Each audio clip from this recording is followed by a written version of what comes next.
तापलेली आहे. अगदी थोडंसं तूप टाकणार आहे, म्हणजे मग खाली लागणार नाही आपलं जे काही चीक आपण घेणार आहे तो.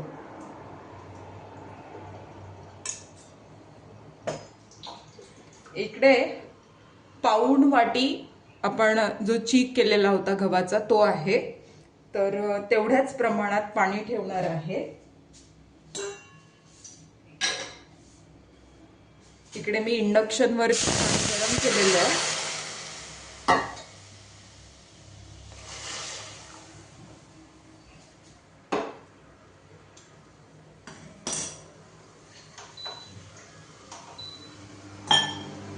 त्यानंतर आता पाण्याला उकळी आली आहे, तर मीठ टाकूयात.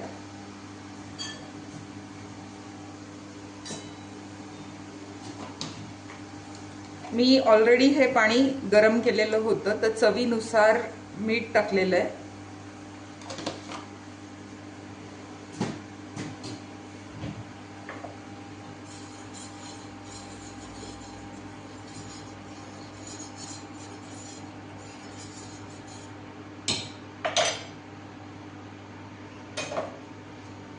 आता हा जो चीक आहे तो परत एकदा मी हलवून घेतलेला आहे आणि तो टाकून घेणार आहे.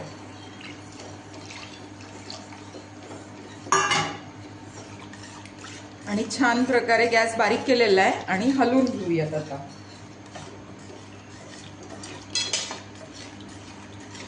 मी इंडक्शन वरती परत पाणी गरम करायला ठेवलेलं आहे, समजा लागलं तर आपण ते वापरूयात.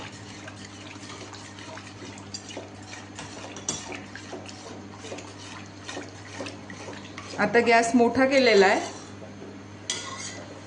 कडेला जे लागलेलं आहे ते आपण छान हटून घेऊयात.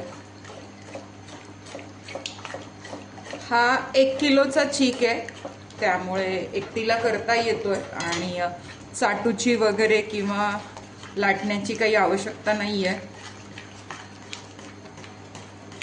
तर आता बघा तुम्ही, छान घट्ट व्हायला लागलेला आहे चीक.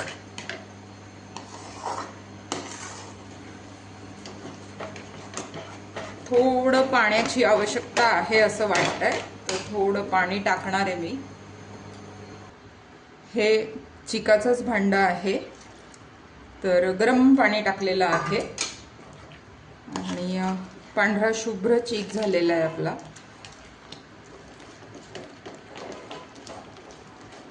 अजून पाण्याची आवश्यकता लागली तर आपण टाकणार आहोत. आणि कुठेही गुठळ्या झालेल्या नाही आहेत.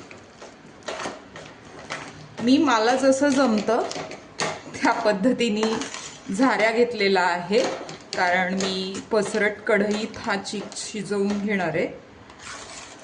त्यामुळे आता हा पसरवूयात आणि वरतून थोडासा पाण्याचा शिपका देऊयात. अशा पद्धतीने जर केला तुम्ही तर कुठेही गुठळ्या होणार नाहीयेत आणि आरामात तुमचा चीक व्यवस्थित होणार आहे. अगदी थोडंसं पाणी टाकलेलं आहे आणि वाफ येण्यासाठी आपण छान झाकण ठेवूयात आणि 15 मिनिटं शिजवायचं आहे. मध्ये मध्ये त्याला हलवूयात. आता एक 5 मिनिटं झालेली आहेत. आता काढून बघूयात आणि एकदा त्याला परत वाफ देऊयात. मिक्स करून घ्यायचा आणि परत एकदा वाफ द्यायची. छान चटचट आवाज येतोय, म्हणजे आपला चीक छान शिजतोय. परत त्याला असं सारखं करायचंय. झाऱ्याला लागलेलं काढून घेऊया. थंड पाण्याचा हात घ्यायचा, पण मी कुठेही हात खराब न करता हे करणार आहे. आणि परत 5 मिनिटांसाठी बंद करायचं. 3 वेळा मध्ये मध्ये चीक हलवून घेतलेला आहे. वाफ छान बसलेली आहे आणि रंग पण तुम्ही बघू शकता थोडा ट्रान्सपरंट झालाय.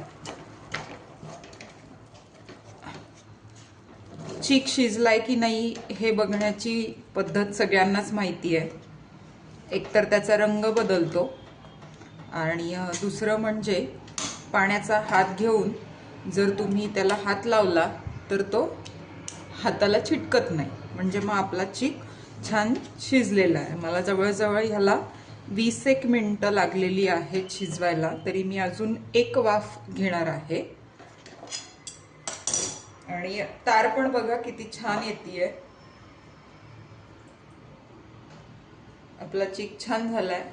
ओल्या पाण्याचा हात घ्यायचा आणि छान हे सगळं काढून घ्यायचं. तुम्हाला हवं असलं ह्याच्यात जिरे टाकू शकता. मी ते सोऱ्यामध्ये अडकतात म्हणून टाकत नाही. आणि थंड पाण्याचा हात घेऊन असं त्याच्यावरती मारायचं, म्हणजे मग वाफ छान येते. आणि झाकण ठेवूयात. आता एक शेवटची वाफ घेऊयात आपण. आता बघा, एक शेवटचं जवळजवळ अर्धा तास झाला हा शिजतोय आणि छान शिजलेला आहे. आपण आता याच्या कुरडया घालून घेऊयात. मस्त झालेला आहे, ट्रान्सपरंट. माझ्याकडे पितळी सोऱ्या आहे आणि मी चमचा जो आहे तो पाण्यात बुडवून घेतलाय, म्हणजे मग आपल्याला सोऱ्या भरणं सोपं जाईल. तर सोऱ्याला काही मी तेल लावलेलं नाहीये. तुम्हाला हवं असल्यास तुम्ही लावू शकता. सोऱ्याला मी फक्त पाणी लावलेलं आहे. तर अशा प्रकारे सोऱ्या बंद करून घेऊ आणि उरलेला जो चीक आहे तो झाकून ठेवूयात. माझ्याकडे हा पितळी सोऱ्या आहे. ह्या सोऱ्याचा फक्त एक ड्रॉबॅक असा आहे की हाताला भाजतं. तर हे छान लावून घेऊयात आणि आता आपण आपला कुरडया करायला जाऊयात. आता आपण कुरडई घालून घेऊयात. तर मी छोट्या छोट्या घालणार आहे कुरडया.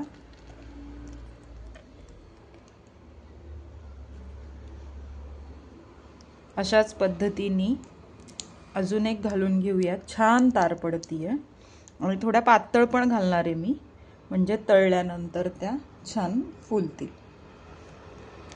तर साधारण ह्या एका सोऱ्यात 4 ते 5 कुरवड्या होतात.